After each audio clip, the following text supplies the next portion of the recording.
चलो बच्चों question number 18 देखते हैं। तो इसमें हमको दे रखा है कोई इंडक्टर है जिसका इंडक्टेंस 50 माइक्रो हेनरी दे रखा है और शुरू में इसमें 2 एम्पियर की करंट फ्लो हो रही थी। अब कुछ भी करके करंट को डिक्रीज करें और 100 माइक्रो सेकेंड के अंदर अंदर करंट 2 एम्पियर से घट करके 0 हो गई है। तो इस ड्यूरिंग इस इंडक्टर में इंड्यूस एवरेज ईएमएफ कितना होगा वो देखना है।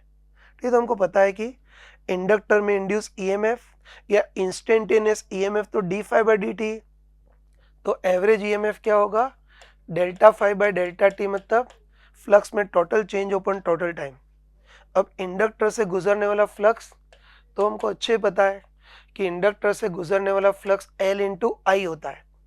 तो द फ्लक्स L इंटू आई होगा तो फ्लक्स में चेंज कितना होगा L इंटू आई में चेंज।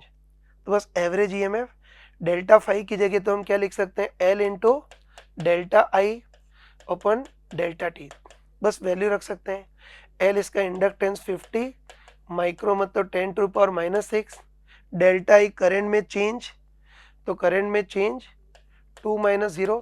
वैसे तो फाइनल माइनस इनिशियल होता है, यहाँ भी माइनस आता है लेकिन हमको मैग्नीट्यूड ही देखना है इसलिए है ना कोई साइन का ध्यान नहीं रख रहे हैं।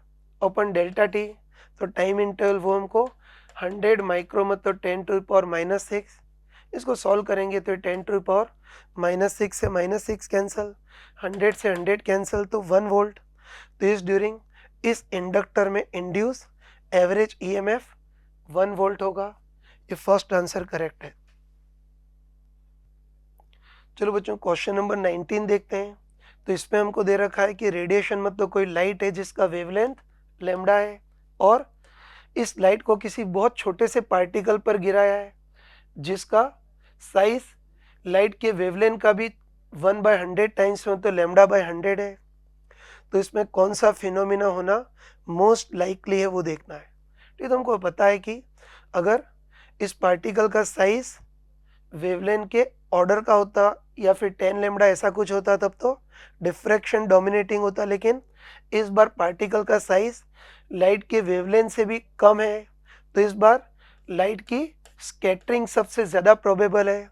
तो इस बार मोस्ट लाइकली कौन सा फिनोमिना होगा स्कैटरिंग, आंसर थर्ड रहेगा। चलो बच्चों क्वेश्चन नंबर 20 देखते हैं।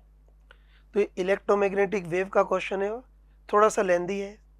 ठीक है, इसमें हमको दे रखा है कि कोई लाइट वेव है मतलब इलेक्ट्रोमैग्नेटिक वेव है जो कि वैक्यूम में ट्रैवल कर रही है और इस इलेक्ट्रोमैग्नेटिक वेव की इक्वेशन इलेक्ट्रिक फील्ड की फॉर्म में हमको इतनी दे रखी है -a साइन के Z minus omega T I cap -b sine के Z minus omega T J cap. वैसे तो ए और बी की भी न्यूमेरिकल वैल्यू दे रखी थी लेकिन बच्चों को याद नहीं इससे मैं ए और बी की फॉर्म में ही रहने देता हूँ।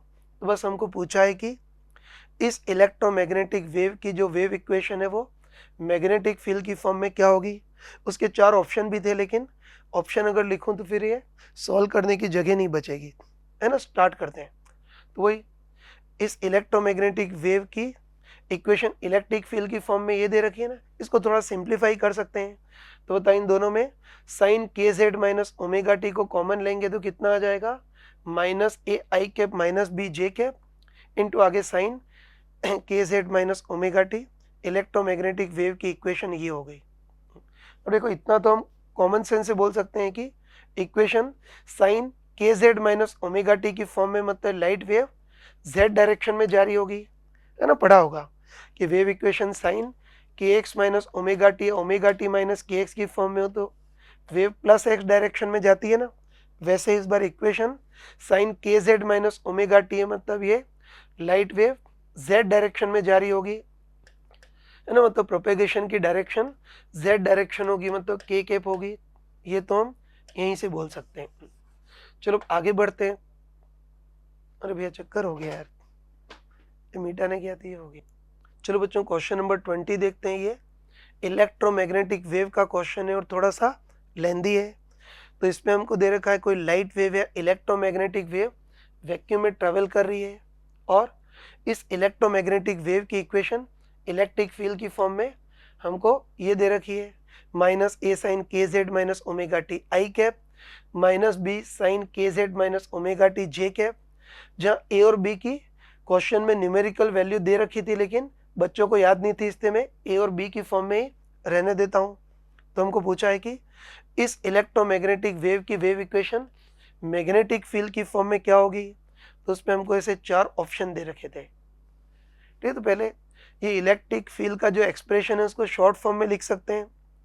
तो इसमें साइन के जेड माइनस ओमेगा टी को कॉमन लेंगे तो कितना आ जाएगा, minus A I cap minus B J cap.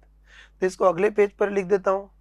तो वही इलेक्ट्रिक फील्ड का एक्सप्रेशन को हम शॉर्ट फॉर्म में minus A I cap minus B J cap sine के जेड माइनस ओमेगा टी ऐसे लिख सकते हैं। तो मैग्नेटिक फील्ड का फंक्शन क्या होगा वो देखना है। चलो पहले लाइट प्रोपेगेशन की डायरेक्शन, तो हमको पता है कि एक्सप्रेशन साइन के जेड माइनस ओमेगा टी की फॉर्म में है, इसलिए लाइट वेव जेड डायरेक्शन में जारी होगी। के जेड प्लस ओमेगा टी होता तो माइनस जेड में, लेकिन के जेड माइनस ओमेगा टी है तो लाइट वेव जेड डायरेक्शन में आगे बढ़ रही होगी, मतलब लाइट के प्रोपगेशन की डायरेक्शन क्या होगी, जेड डायरेक्शन, मतलब के कैप।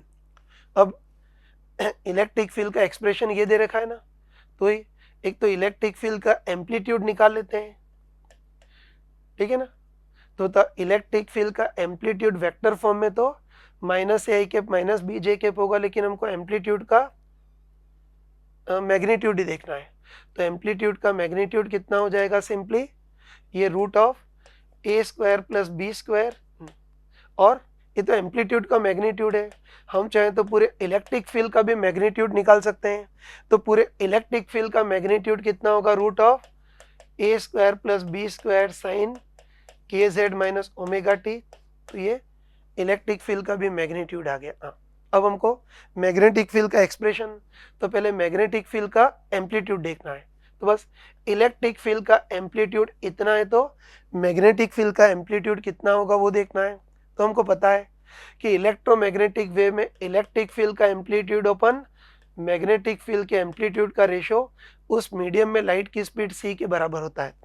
उसको याद रखने का मैंने मंत्र बताया था, ईबीसी। ईबीसी मतलब ई का मैग्नीट्यूड अपन बी का मैग्नीट्यूड इक्वल टू सी। तो इससे हम बोल सकते हैं कि मैग्नेटिक फील्ड का मैग्नीट्यूड कितना होगा, सॉरी एम्पलीट्यूड कितना होगा, इलेक्ट्रिक फील्ड का amplitude E not by C. E not electric field का amplitude root of A square plus B square by C. तो मैग्नेटिक फील्ड का एम्पलीट्यूड आ गया। अब हम मैग्नेटिक फील्ड का पूरा वैल्यू भी देख सकते हैं। तो होता है इसका एम्पलीट्यूड तो कितना आ गया, root of A square plus B square by C, और आगे फंक्शन तो वही रहेगा, फंक्शन तो सिंपली साइन के जेड माइनस ओमेगा टी यही रहेगा। तो ये तो मैग्नेटिक फील्ड का मैग्नीट्यूड या वैल्यू देख लिया। अब मैग्नेटिक फील्ड की डायरेक्शन देखनी है। तो बस मैग्नेटिक फील्ड की डायरेक्शन के लिए वही घड़ी वाली ट्रिक लगा सकते हैं ना। तो ऐसी कोई दीवार घड़ी बनाएंगे, और चाहे वैल्यू देखनी हो डायरेक्शन देखना हो, अपना मंत्र तो क्या होता है, ईबीसी यही होता है। तो हम क्या करते हैं, ई बी और सी को क्रम से लिखते हैं, है ना। तो हमको पता है कि घड़ी के ऑर्डर से जाए तो ई के बाद बी, बी के बाद सी और सी के बाद ई आता है ना। इसी ऑर्डर में क्रॉस प्रोडक्ट हो तो पॉजिटिव होगा, उल्टा ऑर्डर हो तो सजा मिलेगी नेगेटिव। तो बस हमको इलेक्ट्रिक फील्ड की डायरेक्शन पता है, लाइट प्रोपेगेशन सी की डायरेक्शन पता है, और बी की डायरेक्शन निकालनी है। तो घड़ी के ऑर्डर से जाएंगे तो सी के बाद ई आएगा ना। मतलब हम बोल सकते हैं कि C cap cross E cap equal to B cap. मतलब हम लिख सकते हैं कि मैग्नेटिक फील्ड की direction B cap equal to कितना होगा, C cap cross E cap. बस वैल्यू रख देते हैं सी कैप। तो सी कैप तो लाइट प्रोपेगेशन की डायरेक्शन तो के कैप होगी क्रॉस ई कैप। तो इलेक्ट्रिक फील्ड की डायरेक्शन देखनी है। तो इलेक्ट्रिक फील्ड की direction simply electric field vector upon इसका मैग्नीट्यूड डिवाइड करेंगे तो minus A I cap minus B J cap open root of A square plus B square, ये आ गई। चलो क्रॉस प्रोडक्ट कर सकते हैं। तो इसमें root of A square plus B square को तो मोह माया से बाहर ही रखते हैं, फिर क्रॉस प्रोडक्ट करते हैं। इसमें इसका क्रॉस प्रोडक्ट तो माइनस ए तो बाहर, और के कैप क्रॉस आई कैप कितना होता है, जे कैप। तो ये हो गया। और फिर इसमें इसका क्रॉस प्रोडक्ट करते हैं तो माइनस बी कॉन्स्टेंट है बाहर, और के कैप क्रॉस जे कैप कितना होगा माइनस आई कैप, तो माइनस माइनस का प्लस हो गया, तो क्रॉस प्रोडक्ट करेंगे तो कितना आएगा B I cap minus A J cap open root A square plus B square. तो ये इलेक्ट्रिक फील्ड का इतना आ गया, मतलब मैग्नेटिक फील्ड की डायरेक्शन है, यूनिट वेक्टर हमारे पास इतना आ गया। तो बस आराम से बताओ कि मैग्नेटिक फील्ड की वैल्यू मतलब मैग्नीट्यूड भी आ गया और उसकी डायरेक्शन मतलब यूनिट वेक्टर भी आ गया। तो अब हम मैग्नेटिक फील्ड को वेक्टर फॉर्म में निकाल सकते हैं ना। बस 9-10 के बच्चे के टाइप से बोल सकते हैं कि वेक्टर वैल्यू और डायरेक्शन से मिल करके बना होता है। तो magnetic field vector equal to simply value into direction. तो वैल्यू तो मोड ऑफ बी और डायरेक्शन को बी कैप, बस वैल्यू सॉल्व करते हैं ना। तो मैग्नेटिक फील्ड की वैल्यू है मैग्नीट्यूड, तो कितना है ये निकाल चुके हैं ना, कितना है root of A square plus B square by C, है ना, साइन के जेड माइनस ओमेगा टी। ये तो मैग्नेटिक फील्ड का वैल्यू है इनटू मैग्नेटिक फील्ड की डायरेक्शन मतलब यूनिट वेक्टर कितना है अपने पास B I cap minus A J cap open root of A square plus B square. तो इसमें ये root of A square plus B square से root of A square plus B square cancel. तो इससे मैग्नेटिक फील्ड वेक्टर का पूरा function अपने पास क्या आ गया B I cap minus A J cap open C, है ना, B I cap minus A J cap open C और आगे साइन के जेड माइनस ओमेगा टी। तो इलेक्ट्रोमैग्नेटिक वेव की इक्वेशन मैग्नेटिक फील्ड की फॉर्म में इतनी आएगी। तो थोड़ा लेंदी था लेकिन क्लास में इस टाइप के क्वेश्चन कराए थे। बस एक ही डिफरेंस है कि हमने जो क्लास में कराए थे उसमें इलेक्ट्रिक फील्ड को लड्डू के टाइप से सजा करके दिया होता था और इस बार इलेक्ट्रिक फील्ड के एक्सप्रेशन को ऐसा थोड़ा सा एक्सपेंड करके दे रखा है। तो इसमें आंसर आई थिंक सॉल्व करेंगे तो ये फर्स्ट वाला ही रहेगा। चलो बच्चों क्वेश्चन नंबर 21 देखते हैं। तो अल्टरनेटिंग करंट का है लेकिन थोड़ा सा टफ क्वेश्चन है क्योंकि इसमें दोनों पैरेलल कॉम्बिनेशन में। तो देख लेना। तो इसमें हमको दे रखा है कोई अल्टरनेटिंग सर्किट है जिसमें इंडक्टर एल और कैपेसिटर सी आपस में पैरेलल कॉम्बिनेशन में और उसके साथ 55 ओम का एक रेजिस्टर सीरीज कॉम्बिनेशन में। इसके साथ अल्टरनेटिंग सोर्स लगा दिया है जिसके वोल्टेज का आरएमएस वैल्यू हमको 110 वोल्ट दे रखा है और उसकी फ्रीक्वेंसी 50 हर्ट्ज है। और एक बहुत इंपॉर्टेंट चीज़ दे रखी है कि इस बार सर्किट जो है वो रेजोनेंट कंडीशन में है, मतलब सोर्स की फ्रीक्वेंसी सिस्टम की नेचुरल फ्रीक्वेंसी से मैच कर रही है। तो सर्किट में बहने वाली आरएमएस करंट कितनी होगी वो देखना है। तो देखो अगर इसमें इंडक्टर और कैपेसिटर दोनों सीरीज कॉम्बिनेशन में होते हैं, मतलब एल सी आर सब सीरीज कॉम्बिनेशन में होते हैं, तो सीरीज कॉम्बिनेशन में तो रेजोनेंट कंडीशन पर एल ओमेगा और 1/c ओमेगा आपस में कैंसिल हो जाते हैं। रास्ते का इम्पीडेंस केवल आर मतलब 55 बचता और वोल्टेज 110 है, तो करंट की आरएमएस वैल्यू 110/55 मतलब 2 एम्पियर लिख देते हैं। लेकिन चक्कर ये है कि इस बार एल और सी दोनों आपस में पैरेलल कॉम्बिनेशन में, ठीक है। तो बताओ एल और सी आपस में पैरेलल कॉम्बिनेशन में और उसके साथ रेजिस्टर फिर सीरीज कॉम्बिनेशन में, मिक्स कॉम्बिनेशन, इसलिए इस बार अपना 12 का एनालिसिस काम नहीं करेगा। इस बार हमको इसको सॉल्व करने के लिए कॉम्प्लेक्स नंबर के मेथड का यूज करना पड़ेगा जो हम अल्टरनेटिंग करंट के सबसे लास्ट में बताते हैं, ठीक है। तो कभी भी ऐसा मिक्स कॉम्बिनेशन हो तब फिर कॉम्प्लेक्स नंबर से करेंगे, तो तब इंडक्टर का effective reactance L omega iota होगा और इस कैपेसिटर का रिएक्टेंस कॉम्प्लेक्स नंबर में minus iota by C omega होगा। बस अब इसको कॉम्प्लेक्स नंबर के टाइप से ही ट्रीट करेंगे। तो बताओ ये दोनों आपस में पैरेलल कॉम्बिनेशन में, तो बताओ इन दोनों का रिजल्टेंट कितना होगा, simply x1 x2 open x1 plus x2।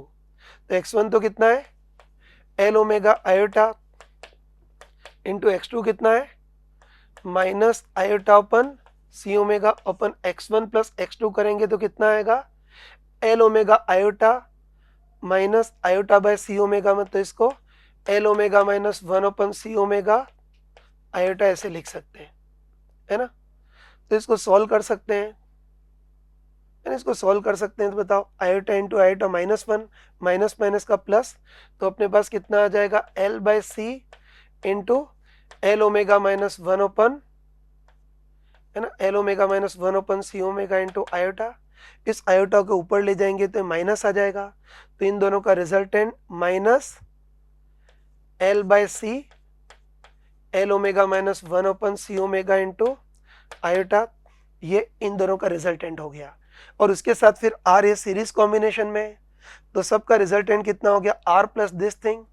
मतलब हम बोल सकते हैं कि सबका रिजल्टेंट कितना होगा, आर तो कितना है, चलो आर को ऐसे ही रहने देता हूँ, आर प्लस इसको ऐड करेंगे तो कितना आएगा, R minus iota L by C into L omega minus 1 open C omega.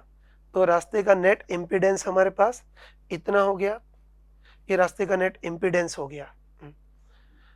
इसको और भी सॉल्व कर सकते हैं, लेकिन इतना ही रखना काफी है। इसका मॉडुलस भी निकाल सकते हैं, इसका मॉडुलस निकालेंगे तो कितना आ जाएगा, इम्पीडेंस का मॉडुलस निकालेंगे तो कितना आएगा, root of R square plus ये L by C into L omega minus 1 open C omega का होल स्क्वायर, इस टाइप से निकाल सकते हैं, है ना। अब हमको दे रखा है कि इस बार सर्किट रेजोनेंट कंडीशन पर है, तो इतना वेल डिफाइंड तो नहीं है, लेकिन इनकी भावना यही है कि सर्किट रेजोनेंट कंडीशन पे, तो हमको पता है कि रेजोनेंस की डेफिनेशन क्या होती है, कभी भी सोर्स की फ्रीक्वेंसी सिस्टम की नेचुरल फ्रीक्वेंसी से मैच कर जाए तो उसको रेजोनेंट कंडीशन बोलते हैं। तो होता है एल और सी, चाहे सीरीज में या पैरेलल में हो, इनकी नेचुरल फ्रीक्वेंसी कितनी होती है, 1/√LC।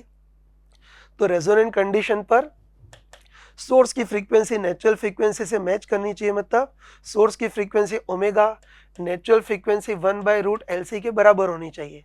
इसका स्क्वायर करेंगे तो कितना आएगा, omega square equal to 1/LC। एक एल को इधर भगा देंगे तो L omega equal to 1 open C omega. तो हमको पता है कि रेजोनेंट कंडीशन के लिए ओमेगा 1/√LC होता है, या दूसरे शब्दों में L omega equal to 1 open C omega लिख सकते हैं। तो बस बताओ, रेजोनेंट कंडीशन पर एल ओमेगा और 1 ओपन सी ओमेगा बराबर हो जाएंगे, तो ये चीज जीरो। और बताओ डिनोमिनेटर जीरो मतलब पूरी चीज टेंस टू इनफाइनाइट, तो रेजोनेंट कंडीशन पर रास्ते का net impedance tends to infinite होगा। तो करंट की आरएमएस वैल्यू कितनी होगी, वोल्टेज की आरएमएस वैल्यू अपन रास्ते का नेट इंपीडेंस। तो इस बार रेजोनेंट कंडीशन पर रास्ते का इंपीडेंस टेंस टू इनफाइनाइट, तो करंट की RMS value tends to zero होगी। तो ये आंसर लिखना होगा।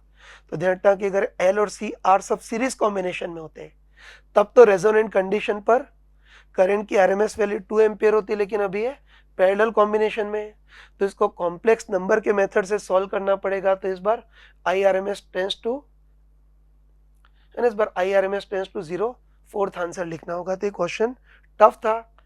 नॉर्मली 12 के बच्चे एक कॉम्प्लेक्स नंबर और ये सारे मेथड नहीं जानते हैं, फिर भी किया जा सकता है इसको। चलो बच्चों, क्वेश्चन नंबर 22 इसको देखते हैं। तो इसमें हमको दे रखा है कि एक इलेक्ट्रॉन है और उसकी कंपटीशन में कोई फोटोन है, और क्वेश्चन में दे रखा है कि इलेक्ट्रॉन का डी ब्रॉगली वेवलेंथ और फोटोन का वेवलेंथ दोनों सेम है। तो हमको पूछा है कि इलेक्ट्रॉन की काइनेटिक एनर्जी और फोटोन की एनर्जी, उनका रेशो कौन सा होगा वो देखना है। ठीक है, इसको कर सकते हैं। चलो पहले फोटोन की बात करते हैं। तो हमको पता है कि फोटोन का तो नॉर्मल वेवलेंथ डिफाइंड है, और हमको पता है कि फोटोन की एनर्जी को खोल करके हम क्या लिख सकते हैं, hc/λ।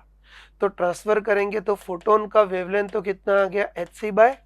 ये तो फोटोन का हो गया। अब इलेक्ट्रॉन की बात करते हैं।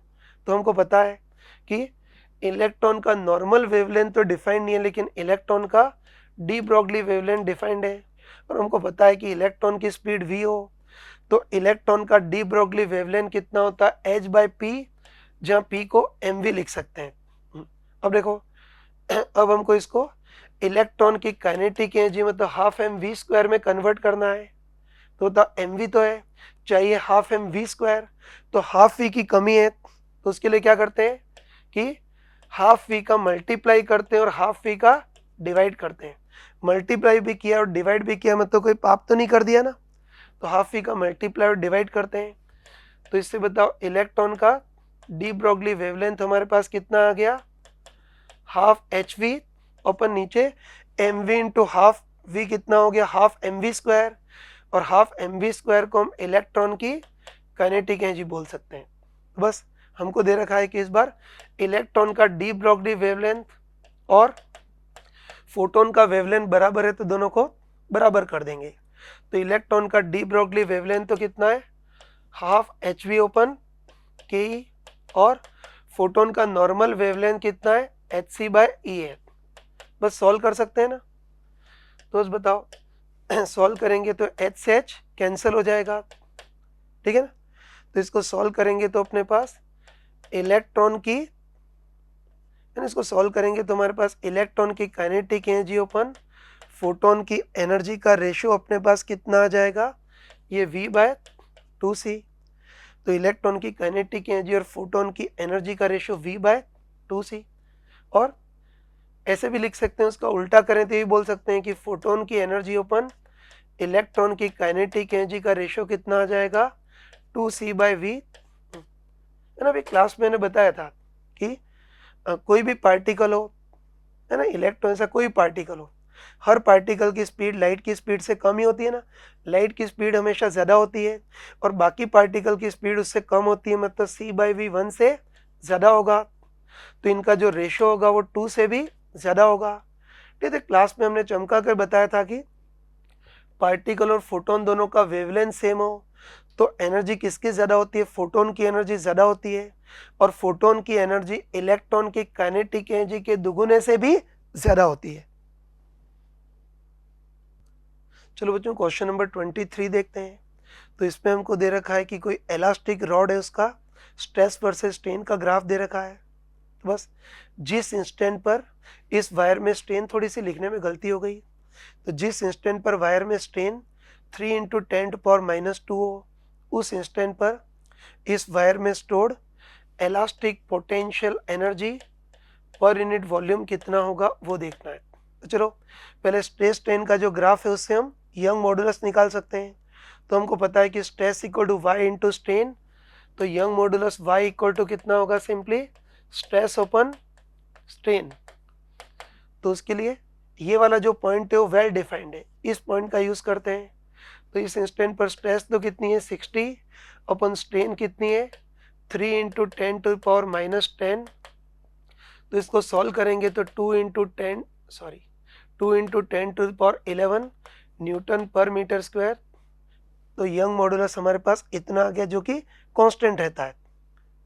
अब किसी इंस्टेंट पर स्ट्रेन इतनी है तो इस इंस्टेंट पर elastic potential energy per unit volume देखना है। ठीक है, तो क्लास में हम बताते हैं कि किसी भी वायर में stored elastic potential energy per unit volume कितना होता है, हाफ स्ट्रेस इनटू स्ट्रेन। तो बस हमको इसको यंग मॉडुलस और स्ट्रेन की फॉर्म में लाना है। तो यहाँ स्ट्रेस इक्वल टू हम क्या लिख सकते हैं, y इंटू स्ट्रेन लिख सकते हैं। तो बताओ elastic potential energy per unit volume कितना आ गया, बताओ half young modulus into strain का स्क्वायर।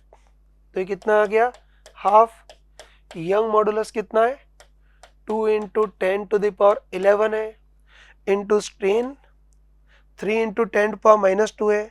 तो स्ट्रेन का स्क्वायर करोगे तो कितना आएगा 9 × 10⁻⁻4। ये 2 से 2 कैंसिल हो गया। तो इसको सॉल्व करेंगे तो अपने पास 9 × 10⁻7 जूल पर मीटर क्यूब। तो ये थर्ड आंसर करेक्ट होगा। चलो बच्चों क्वेश्चन नंबर 24 देखते हैं। तो इसमें हमको दे रखा है कि कोई यूनिफॉर्म इलास्टिक वायर है, पहले अर्थ सरफेस के पास इसको लटका रखा है, तब इसके सेल्फ वेट के कारण इसमें स्ट्रेचिंग 10⁻⁻6 मीटर है। अब इसी वायर को हमने किसी दूसरे प्लैनेट की सरफेस के पास लटकाया है और वहाँ स्ट्रेचिंग इतनी आ रही है। तो वही अर्थ सरफेस के पास ग्रेविटी फील्ड 10 मीटर पर सेकेंड स्क्वायर होता है, तो उस दूसरे प्लैनेट की सरफेस पर ग्रेविटी फील्ड कितना होगा वो देखना है।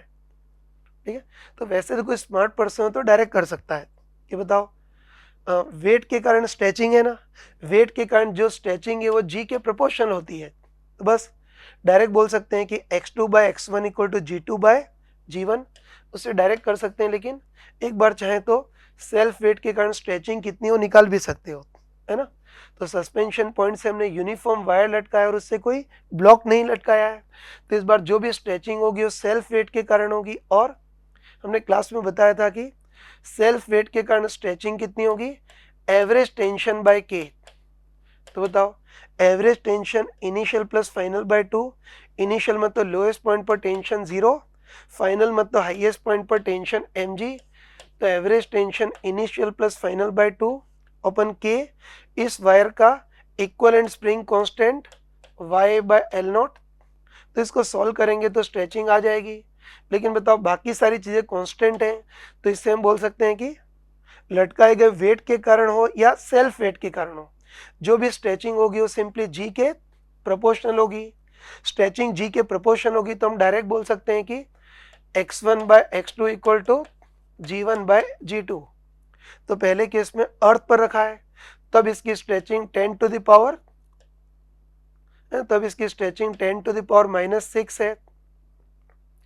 अपन दूसरे प्लैनेट पर रखने पर stretching 6 into 10 to the power -5 है, इक्वल g1 अर्थ पर ग्रेविटी फील्ड 10 अपन g2 उस अदर प्लैनेट की सरफेस पर ग्रेविटी फील्ड निकालना है। इसको सॉल्व कर सकते हैं, तो इसको सॉल्व करेंगे तुम्हारे पास g2 इक्वल टू 6 आएगा, अदर प्लैनेट की सरफेस पर ग्रेविटी फील्ड 6 होगा। चलो बच्चों क्वेश्चन नंबर 25 देखते हैं। तो इसमें हमको दे रखा है कोई लिक्विड है जो किसी non uniform cross section area के ट्यूब में यूनिफॉर्मली फ्लो हो रहा है। वो लिक्विड की डेंसिटी कितनी हो बच्चे बता नहीं पाए थे, तो चलो मान लेते हैं कि ये लिक्विड वाटर है जिसकी डेंसिटी 1000 किलोग्राम पर मीटर क्यूब है ना। अब इस non uniform cross section area के ट्यूब में लिक्विड कंटिन्यूसली बह रहा है। अब इसमें कोई भी दो सेक्शन ए और बी लेते हैं, दोनों की हाइट में डिफरेंस 1 मीटर और सेक्शन ए के कंपैरिजन में सेक्शन बी पर क्रॉस सेक्शन एरिया हाफ है। उसके एक और चीज दे रखी है कि बी और ए के प्रेशर में डिफरेंस 4000 है, मतलब पीबी माइनस पी ए 4000 है। तो सेक्शन ए पर फ्लूइड फ्लो की वेलोसिटी कितनी होगी वो देखना है। तो चलो मान लेते हैं कि सेक्शन ए पर फ्लूइड फ्लो की वेलोसिटी v है ना। अब बताओ सेक्शन ए के कंपैरिजन में बी पर क्रॉस सेक्शन एरिया आधा है, तो इन्वर्सली प्रोपोर्शनली फ्लूइड फ्लो की वेलोसिटी डबल होगी। इधर v है तो इधर 2v होगी, बस v की वैल्यू कितनी होगी वो देखना है। तो हम सोच सकते हैं कि इस बार फ्लूइड फ्लो बिल्कुल कंटिन्यूस और स्टेडी है, तो फ्लूइड की एनर्जी कंजर्व रहेगी। तो बस सिंपली सेक्शन ए और बी के बीच फ्लूइड फ्लो का एनर्जी कंजर्वेशन लगा सकते हैं, मतलब कॉन्टिन्यूटी इक्वेशन लगा सकते हैं। तो कॉन्टिन्यूटी इक्वेशन के according P1 plus half rho V1 square plus rho g H1 equal to P2 plus half rho V2 square plus rho g H2 ये लगा सकते हैं। चलो ग्रेविटेशन पोटेंशियल के लिए आसानी के लिए इस लोअर लेवल पर ग्रेविटेशन पोटेंशियल 0 मान लें, तो यहाँ कितनी हो जाएगी प्लस रो जी H मतलब प्लस रो जी 1, बस वैल्यू रखते हैं। P1 की जगह PA प्लस हाफ रो कितना है 1000 इंटू V1, तो V1 कितना है V का स्क्वायर प्लस रो जी H, तो रो तो 1000 G 10 और H1 कितना है 1 इक्वल टू P2 की जगह PB आ जाएगा प्लस हाफ रो 1000 इंटू V2, इधर वाटर फ्लो की वेलोसिटी 2V का square plus rho g H2। तो इस लेवल पर ग्रेविटेशन पोटेंशियल 0 मानी थी। अब Pb माइनस पी ए दे रखा है ना, तो इसको इधर उस नमूने को उधर ट्रांसफर करते हैं, तो इधर तो कितना आ जाएगा Pb माइनस पी ए आ जाएगा, और इस नमूने को उधर ट्रांसफर करेंगे तो हमारे पास कितना आ जाएगा 1000 इंटू 10, तो कितना हो गया ये 10,000 plus half 1000 into V square minus ये हाफ 1000 इंटू 2v का होल स्क्वायर 4v स्क्वायर।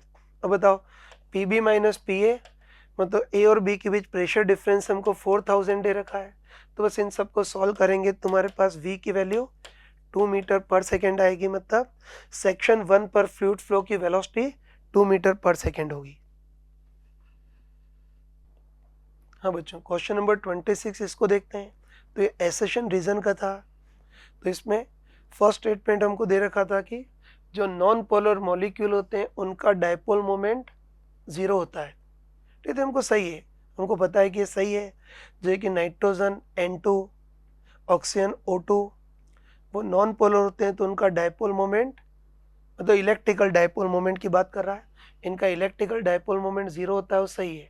और उसका रीज़न ये होता है कि जैसे कि N2 N triple bond N है, तो इस N की भी इलेक्ट्रोनेगेटिविटी इतनी है और इस N की भी इलेक्ट्रोनेगेटिविटी उतनी होगी, इसलिए कोई भी डेल्टा पॉजिटिव और डेल्टा नेगेटिव नहीं होगा। इसलिए है, तो इसका करेक्ट आंसर तो ये कि नॉन पोलर मॉलिक्यूल में दोनों एटम की इलेक्ट्रोनेगेटिविटी में कोई डिफरेंस नहीं होता है, इसलिए उनका इलेक्ट्रिकल डायपोल मोमेंट ज़ीरो होता है। लेकिन सेकेंड स्टेटमेंट में दे रखा है कि पोलर मॉलिक्यूल के, है ना, पोलर मॉलिक्यूल में दोनों एटम के सेंटर ऑफ चार्ज एक ही पॉइंट पर होते हैं, तो ये तो गलत है ना। एक्सप्लेनेशन में एक तो इसका कोई रोल नहीं और ये गलत भी है। जैसे कि अब पोलर मॉलिक्यूल की बात करते हैं, जैसे कि कार्बन मोनोऑक्साइड, तो उसमें ऑक्सीजन की इलेक्ट्रोनेगेटिविटी ज़्यादा होती है, तो इलेक्ट्रॉन क्राउड को अपनी ओर अटैक कर लेता है, तो डेल्टा नेगेटिव। और कार्बन की इलेक्ट्रोनेगेटिविटी कम होती है, तो डेल्टा पॉजिटिव होगा। तो बताओ, अब नेगेटिव का सेंटर ऑफ चार्ज तो इधर कहीं होगा और पॉजिटिव का सेंटर ऑफ चार्ज इधर कहीं होगा, तो दोनों के centre of charge same point पर नहीं होंगे, अलग अलग पॉइंट पर होंगे। तो होता है इस बार डेल्टा पॉजिटिव डेल्टा नेगेटिव भी है और पॉजिटिव नेगेटिव के सेंटर ऑफ चार्ज भी डिस्टेंस भी है, तो इस बार इसका डायपोल मोमेंट भी होगा, कितना होगा, क्यू की जगह थी ये डेल्टा और ए की जगह दोनों की भी डिस्टेंस, तो ये दूसरा स्टेटमेंट तो गलत है। पोलर मॉलिक्यूल में दोनों के centre of charge same point पर नहीं होते, अलग अलग पॉइंट पर होते हैं। तो फर्स्ट स्टेटमेंट करेक्ट और दूसरा गलत है, तो आंसर थर्ड होगा।